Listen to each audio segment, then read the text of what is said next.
Okay. Nalgonda Bhuvanagiri గురించి మాట్లాడుకుందాం అన్న. సో భువనగిరి నుంచేమో చామల కిరణ్ కుమార్ రెడ్డి పోటీ చేసిండు. సో ఆయన ఆ ప్రాంతానికి ఎవరికి తెలియదు. అయినప్పుడు కూడా 1,00,000 పైచిలకు ఓట్ల మెజార్టీతో ఆయన గెలవబోతున్నట్టు ట్రెండ్ చూస్తే కనిపిస్తూ ఉంది.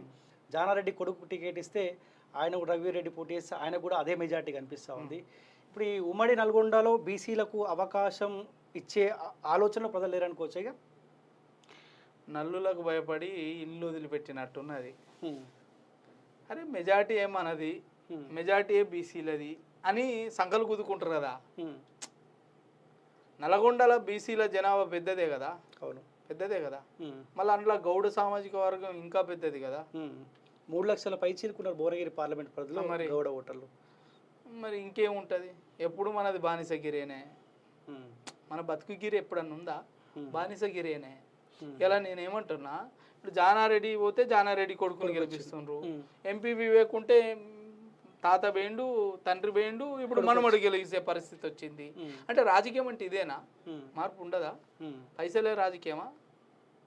పైసలు ఇప్పుడు డబ్బులే గెలిపిస్తున్నాయి అన్నట్టు కదా ఈడ. అంతే కదా. కనీసం ఇప్పుడు చైతన్యమైన జిల్లా, ఎలా నైజాముని పైజాము కొట్టిన జిల్లా, మరి మీరే గిట్లా తయారైతే ఎట్లా?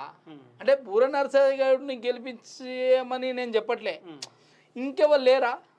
ఇంకెవరు లేరా? ఇంకో బీసీ అయినా ఒక రెడ్డి పోతే ఇంకో, సరే నేను రెడ్డిని కూడా తప్పు పట్టా. రెడ్డిలలో నాయకత్వం ఉండి రెడ్డిలు సమన్యాయం చేసే వాళ్ళు ఉంటే రెడ్డిలైనా మనకు అభ్యంతరం లేదు, ప్రాబ్లం లేదు. కానీ నువ్వు అసెంబ్లీ ఎన్నికలలో చూడు, పార్లమెంట్ ఎన్నికలలో చూడు, ఇక మళ్ళీ వాళ్ళు తప్ప వాళ్ళకు తప్ప పరిపాలన ఇంకెవరికి రాదు అన్నట్టే, చేత కాదు అన్నట్టే కదా. ఇలా బీసీలు అనేటోడు ఇంతో కొంత బయటకు వచ్చిండ్రు, ఇంత రాజకీయం చేయగలిగిందంటే అది టీడీపీ పార్టీ భిక్ష. టీడీపీ పార్టీ భిక్ష. ఈరోజు నలుగురు ఫేస్ వాల్యూ ఉంది, నలుగురు అని చెప్పుకోగలుగుతున్నాం అన్నట్టే. కాబట్టి మీరు ఏదైనా ఒక నిర్ణయం తీసుకున్నప్పుడు అది బలంగా ఉండాలి, బృహత్తరంగా ఉండాలి. ఎలా మనము ఎంత గొప్ప, ఇది మందకృష్ణ మాదిగ అనే నాయకుడు ఎంత గొప్ప వ్యక్తి తెలుసా? ఎలా ఎన్నడూ ఏ పార్టీ కండు వేసుకోలే, ఏ పార్టీ కండు వేసుకోలే. వచ్చిన ప్రతి పార్టీని అసెంబ్లీలో తీర్మానం పెట్టించి పార్లమెంట్కి పంపించగలిగిండు వర్గీకరణ చేయమని. మొన్నటికి మొన్న దేశ ప్రధాని 4 రోజులలో ఒక మీటింగ్ పెట్టి దేశ ప్రధానిని పిలిపించి వాళ్ళ కొరకు ఒక కమిటీ వేయించుకోగలిగినారు. మరి బీసీ నాయకులమని, ఈ గోచి నాయకులమని చెప్పుకుంటారు కదా, ఈ గోచి నాయకులు ఎందుకు పని చేపించలేకపోతున్నారు? భారతదేశంలో ఇప్పటి వరకు కొట్లాడంగా మండల్ కమిషన్ ద్వారా, అంటే కాంగ్రెస్ బీజేపీ ఇతర ప్రభుత్వం ఉండగా మండల్ కమిషన్ ద్వారా ఇలా బీసీలకు రిజర్వేషన్లు వచ్చినాయి. రిజర్వేషన్లు, విద్యా ఉపాధి అవకాశాలలో రిజర్వేషన్లు వచ్చినాయి. మరి రాజకీయాలలో రిజర్వేషన్ ఎప్పుడు రావాలి? 1950లో రావాలి. 1931 జనాభా లెక్కల ప్రకారము 1950లో రావాలి. మరి ఇప్పటి వరకు లేవు. ఎందుకు ఆ దిశగా ఒప్పియలేకపోతున్నారు? ఎందుకు ఆ దిశగా పెద్ద పెద్ద సమావేశాలు, చర్చా కార్యక్రమాలు, మీటింగులు పెట్టలేకపోతున్నారు? అందుకే చెప్తున్నా నేను, ఇలా మందకృష్ణ మాదిగ అనే నాయకుడు కాళ్ళు గడిగి నెత్తిలో పోసుకున్న ఈ బీసీ నాయకులకు సిగ్గు రాదు. ఇలా మనం ఎక్కడున్నాం ఇప్పుడు? ఇలా ఇదే పార్లమెంటు నియోజకవర్గాలలో భువనగిరి కావచ్చు, నీకు నల్గొండ కావచ్చు, ఈ 2 నియోజకవర్గాలలో ఒక్క నియోజకవర్గం బీసీఓనికి వచ్చినా ఖచ్చితంగా బీసీ క్యాండిడేట్ గెలుస్తుండే కదా. మీరు కూడా భువనగిరి పార్లమెంట్ పరిధి గురించి మాట్లాడుకుంటే, సరే పోనీ నాయకుడు అందరికీ పరిచయము, అలా సమస్యల కోసం కొట్లాడిండు, రేవంత్ రెడ్డి దగ్గరికి పోయిండు అనుకుంటేమో సరే నిజంగానే కులం పక్కకు పెడితే గెలిపించుకోరు అనుకోవచ్చు. ప్రాంతానికి సరే ఆ ప్రాంతం అయినప్పటికీ కూడా సో ఏనాడు కూడా ప్రజల పక్షాన ఆయన పోరాడినట్టు, అండగా ఉన్నట్టు ఏనాడు కనిపించింది. అతనికే దాదాపు 1,00,000 పైగా మెజార్టీ ఇస్తా ఉన్నారంటే, సో బీసీలో ఆయన పైసలు ఇచ్చిండు, ఈయన పైసలు లేవుగా. ఆయన పైసలు ఇచ్చిండు, ఈ బీసీల తరపున ఉన్న ఈ నాయకునికి కానీ ఇంకో నాయకుని కానీ పైసలు లేవు కదా. పైసలు ఉన్నాక వాళ్ళ మీద పోటీ పడు ఎంతసేపు లేవు కదా.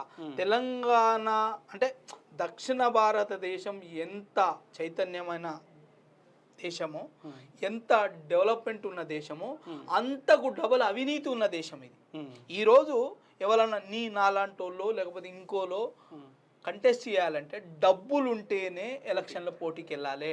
డబ్బులు లేకపోతే నువ్వు ఎలక్షన్ల పోటీకి అర్హుని కాదు అనే ఒక నానుడి తయారు చేసి పెట్టి ఇవాళ డబ్బు నోడే రాజకీయం చేయాలి అంటే ఈ రోజు ముఖ్యమంత్రి అన్నాడు స్వయాన ముఖ్యమంత్రి ఆనాటి కంటెస్టెడ్ ముఖ్యమంత్రి రేవంత్ రెడ్డి గారు ఆ రోజే అన్నాడు ఇలా అయితే రెడ్లు చేయాలి అయితే రావులు చేయాలి అన్నారు. అంటే వీళ్ళ దగ్గరనే నాయకత్వ లక్షణాలు ఉన్నాయా? మిగతా వాళ్ళ దగ్గర లేవా? వాళ్ళ దగ్గరనే డబ్బులు ఉన్నాయి కదా. నిన్ను నన్ను మోసం చేసి డబ్బులు తీసుకుపోయింది కాబట్టి ఆ డబ్బులు పెట్టి నీ డబ్బులు పెట్టి నిన్నే కొంటుడు కదా. మరి కొన్నప్పుడు ఒకసారి కౌంటింగ్ దగ్గరికి వెళ్దాం. భువనగిరిలో కాంగ్రెస్ అభ్యర్థి చామలకు 138,000 ఓట్ల ఆధిక్యం అంట. సో అసలు ఎంపీ ఎలక్షన్ల కంటే ముందు కూడా నేను మాట్లాడినా, బాధ అనిపిస్తావు నిజంగా. బీసీలు కాస్త భువనగిరి పార్లమెంట్ పరిధిలో ఉన్న బీసీలు కాస్త చలనం అయిందేమో, వాళ్ళ మనసు మార్చుకున్నారేమో, నా బీసీ ఉండాలని కోరుకుంటారేమో అనుకున్నా. కానీ చామల కిరణ్ కుమార్ రెడ్డికి రేవంత్ రెడ్డి సన్నిహితుడు అయినందుకు 138,000 పైచిలకు మెజార్టీ ఇస్తా ఉన్నారంటే బీసీలారా ఒకసారి ఆలోచించండి. ఇంకో బీసీ రాజకీయాల్లోకి రావద్దు, ఇంకో బీసీ పోటీ చేయొద్దు అనమాట. భువనగిరి పార్లమెంట్లో, నల్గొండ పార్లమెంట్లో రేపొద్దుగాల చామల కిరణ్ కుమార్ రెడ్డి గెలిచిన తర్వాత రేపొద్దుగాల ఇంకో బీసీ వచ్చే అవకాశం ఉండదు. చామల కిరణ్ కుమార్ రెడ్డి కొడుకన్నా పోటీ చేయాలి, లేకపోతే రాజగోపాల్ రెడ్డి కొడుకన్నా పోటీ చేయాలి, అంతే. సో బీసీలారా ఇక రిజల్ట్స్ పబ్లిక్ తీర్పును గౌరవించాల్సిన బాధ్యత మనపైన ఉంది కాబట్టి నేను అంతకుమించి ఎక్కువ మాట్లాడుకోలే. సో నేను బీసీల గురించి చర్చ తెరపై తీసుకొచ్చిన కాబట్టి నాకు నేనే సిగ్గుపడతా ఉన్నా. చేవెళ్లలో బీజేపీ అభ్యర్థి కొండా విశ్వేశ్వరరెడ్డికి 115,000 లీడు కనిపిస్తూ ఉంది. కరీంనగర్లో బండి సంజయ్కు 140,000